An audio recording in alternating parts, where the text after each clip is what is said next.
Bonjour, nous voilà de nouveau dans la classe de français, le français au collège. Aujourd'hui, c'est une leçon d'orthographe que je donnerai à tous les élèves du collège parce qu'elle revient tout le temps dans le programme. Alors, on va voir aujourd'hui les homonymes. On verra plus tard les antonymes, les synonymes et les paronymes pour distinguer ces mots. Les homonymes, c'est quoi?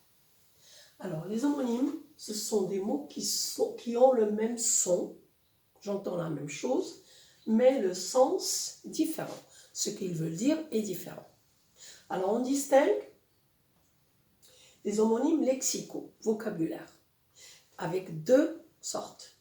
Les homophones, ce que j'entends, ils ont le même son, mais l'orthographe, comment ils s'écrivent, et le sens, ce qu'ils veulent dire, sont différents.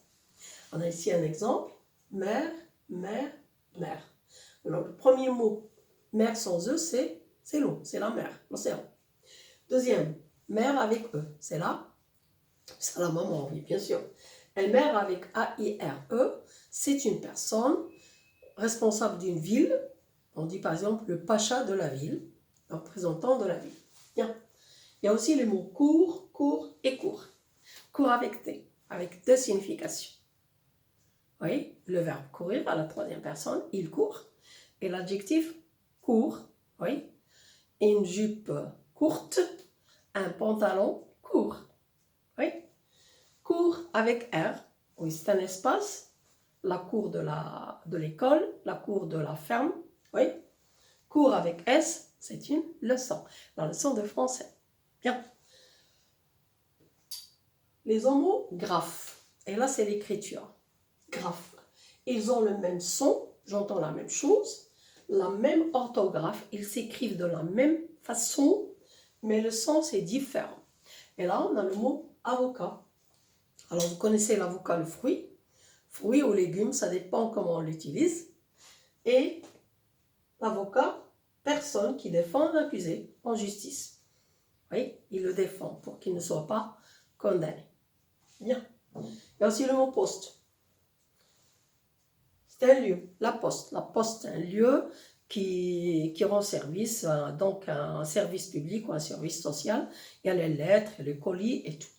Et le poste, c'est un poste de travail, c'est une fonction, c'est un travail. Bien.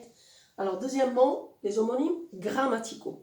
Et là, il faut faire attention. Si j'ai une dictée, par exemple, je dois comprendre d'abord la classe grammaticale du mot avant de l'écrire. Et là, on va travailler dans un exercice. Au fur et à mesure que je vais vous lire le texte, vous allez me dire comment je vais écrire les mots. Bien. Alors, c'est moi qui sais pourquoi. C'est moi qui sais pourquoi. C'est moi, c'est un présentatif. Donc, je l'écris avec, oui, bien, avec C, apostrophe EST. C'est moi, c'est toi, c'est lui, c'est moi. C'est moi qui sais. Après qui, il y a toujours un verbe. Donc là, c'est le verbe savoir. Je sais. À quel temps? Au présent de l'indicatif. C'est moi qui sais. Bien. Pourquoi enfant? Alors le mot enfant, il peut être ou bien féminin, je dis une enfant, pardon, ou bien masculin, un enfant. Et là, j'ai deux possibilités. Deux, ou bien je l'écris. Si c'est une fille, je vais l'écrire comment? C'est moi qui sais pourquoi cette, oui, avec deux T. Et si c'est un garçon, je vais l'écrire avec un seul T. Et là, c'est le masculin. Pourquoi cet enfant s'est comporté? Alors, si c'est un garçon, j'ai E accent. Si c'est une fille, E accent, E. Oui? S'est comporté. Du moment que j'ai un participe passé, donc le mot qui est avant, donc c'est un temps composé, donc le mot qui est avant, c'est un auxiliaire. Alors, le verbe, c'est le verbe se comporter. C'est un verbe, comment on appelle ces verbes? Se comporter, se promener, se dépêcher. C'est un verbe pronominal, se. Et ce, il change.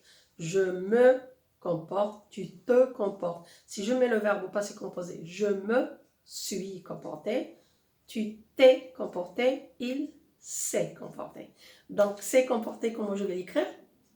Bien, avec S. S'est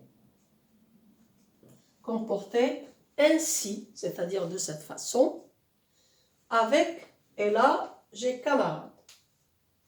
J'ai deux possibilités aussi. Ou bien les camarades de cet enfant, donc c'est un adjectif possessif, mes camarades, tes camarades, ses camarades. Et là, je vais l'écrire comment? Avec S, oui, ses camarades. Ou bien, je montre, il s'est comporté ainsi avec, je montre. Donc, c'est un adjectif démonstratif, je l'écris avec ses, bien, avec ses camarades. Bien. On termine la phrase. Ce n'est pas de sa faute, car il se moque souvent de lui. Allez, comment je vais l'écrire? Ce n'est pas de sa faute. Ce n'est pas. Oui, avec c'est. C'est un présentatif aussi. Ce n'est pas de sa faute, car il se moque souvent de lui. Il, les garçons, se moquent. C'est un verbe pronominal. Donc, je vais l'écrire avec S. Donc, quand j'ai compris la nature ou la classe grammaticale de ces mots, j'ai distingué l'orthographe. Vous y êtes? On passe à la deuxième phrase. Je suis sûre que le livre est sur la table. Où tu l'as laissé? Ou dans ton cartable? Allez, et on travaille. Je suis sûre. Après le verbe être, le mot qui vient, c'est je suis sûre, tu es sûre. Je suis contente, tu es contente. Je suis fière, tu es fière. Ce sont des adjectifs qualificatifs. Donc là, sûre, c'est un adjectif. Je suis sûre. Comment je vais l'écrire? Avec l'accent. Et si c'est féminin, je vais mettre E.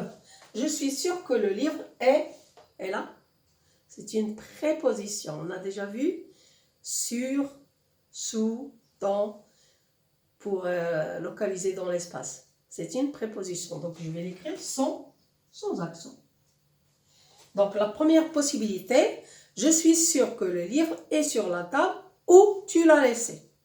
Tu l'as laissé sur cette table.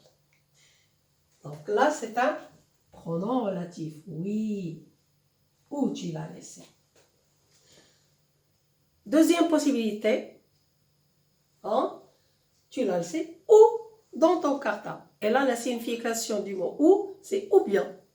Ou bien il est sur la table, où tu l'as laissé, ou bien il est dans ton cartable. Donc, le deuxième où, je vais l'écrire sans accent.